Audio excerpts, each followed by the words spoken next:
Karakter itu lahir dari perpaduan atau kolaborasi. 4 bahan ramuan dalam diri kita. Apa saja 4 bahan ramuan yang menghasilkan karakter atau integritas itu? Satu, identitas pribadi. Apa ini identitas? Identitas ini, saudara, adalah kompas penunjuk jalan yang memfokuskan hati dan pikiran kita kepada Kristus. Itulah identitas pribadi. Identitas kita pribadi itu, Bapak Ibu, dimulai dari pertobatan kita kepada Kristus.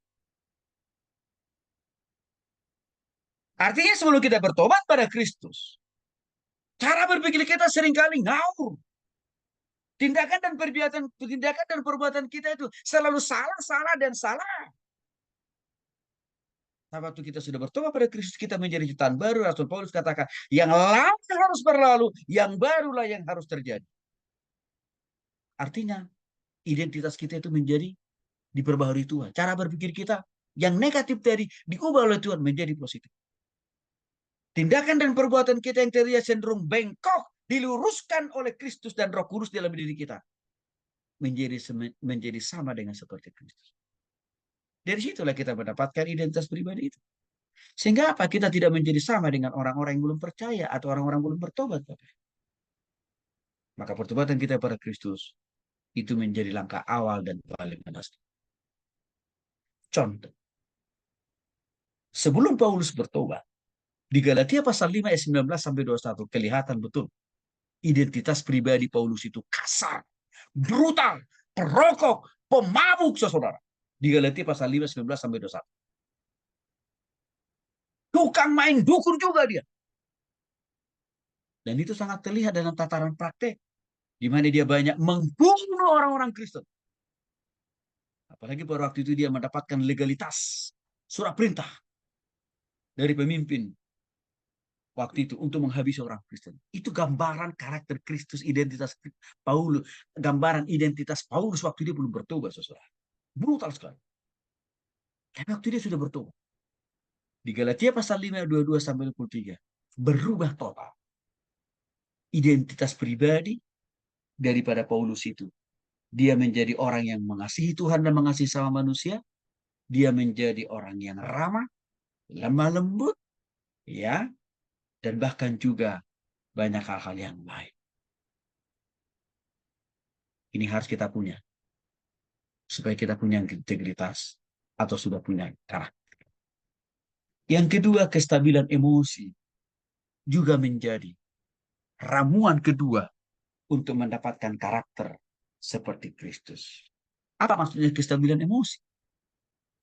Kestabilan emosi itu adalah dasar yang menggenggam, yang melekat dalam diri kita sebagai pemimpin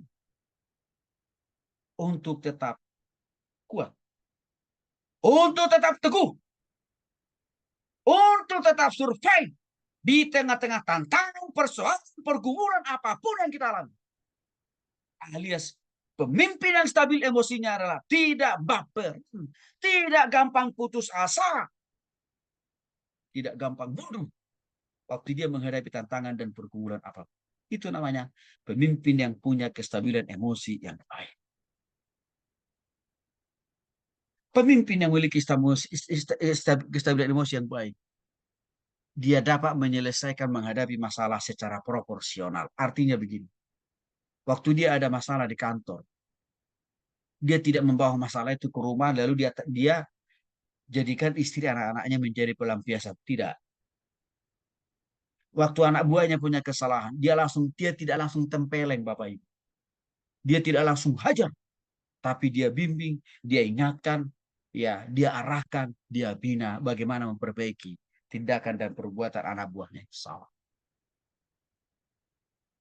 Emosi yang stabil, tidak gampang marah-marah. Tidak juga dikuasai oleh kemarahan. Itu namanya kalau emosi pemimpin yang stabil. Yesus, contoh konkret.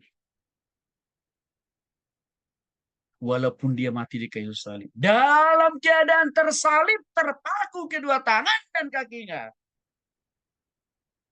Bahkan dagingnya sudah tercabik-cabik, Bapak Ibu. Dia masih tetap emosinya stabil. Dan bukti kestabilan emosi Yesus terlihat sangat jelas. Waktu dia tetap bisa berikan kasih dan pengampunan kepada manusia yang berdosa dengan mengatakan, ya Bapa, ampuni mereka. Sebab mereka tidak tahu apa yang mereka buat. Itu bukti konkret. Emosi Yesus sangat stabil. Walaupun sedang sakit badannya. Sakit totalitas tubuhnya dari ujung rambut sampai dekat. Dia masih bisa memberikan pengampunan maaf bagi setiap orang yang menyalibkan dia, termasuk kita. Jadi pemimpin, Bapak Ibu, emosi kita harus tenang. Jangan gampang tersulut oleh kemarahan. Tidak boleh.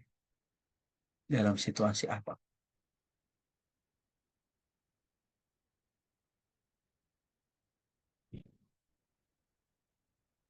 Keramuan yang